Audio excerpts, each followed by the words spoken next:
More recently, I had a back and forth with Godless engineer on Twitter.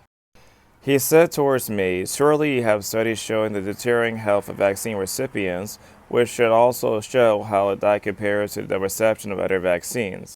Before I respond to the tweet, I first want to state that the context for the tweet was actually in direct reference to the COVID-19 vaccines. Before I make my argumentation, I first want to state that obviously I am not against vaccines. Whenever I get a chance, I always take vaccines during flu season. There is no evidence to demonstrate that they cause autism. And so if you're watching this video, I actually do in fact encourage people to take vaccines whenever they can. I also acknowledge that basically for the vast majority of people that took the COVID-19 shots, that it actually worked fine for the vast majority of people. So I'm not going to use my platform to discourage the use of vaccines.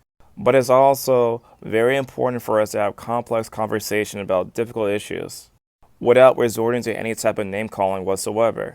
While I acknowledge that the vast majority of vaccines work fine for most people across the planet, I'm not going to also deny the fact that there were some people who took the vaccines that actually did in fact have adverse effects after taking it.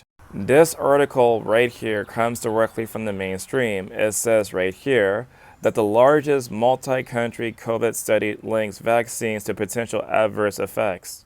The study was conducted by the Global COVID Vaccine Safety Project and took into account 99,068,901 vaccinated individuals across 8 countries: Argentina, Australia, Canada, Denmark, Finland, France, New Zealand, and Scotland. The researchers looked for 13 adverse effects of special interest that occur in vaccine recipients for up to 42 days after shots were administered. And you can pause the screen right here about the various effects that they actually had. This right here is the original study that the article actually referenced, so if you guys are curious about the original data, go right here.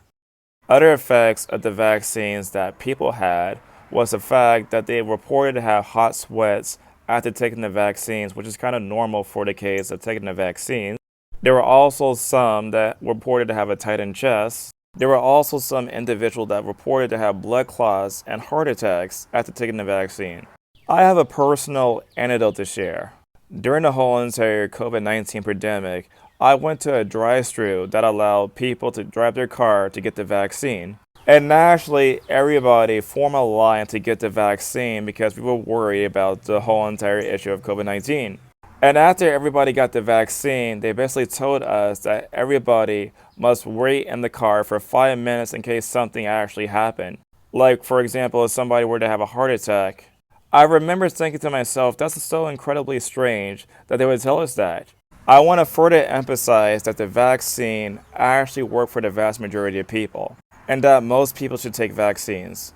At the same time, we must acknowledge that people that had pre-health condition suffer greatly from the result of the vaccine too, because people back then did not necessarily know about the side effects. Not to mention the government and many businesses forced the people with those kind of health conditions to take the vaccine, otherwise they couldn't get a job. This is the only video I'm going to do on this topic, largely because I don't do science videos, because I'm not a scientist. If there's anything wrong with what I said in this video, by all means correct me, because I'm going into this topic in good faith.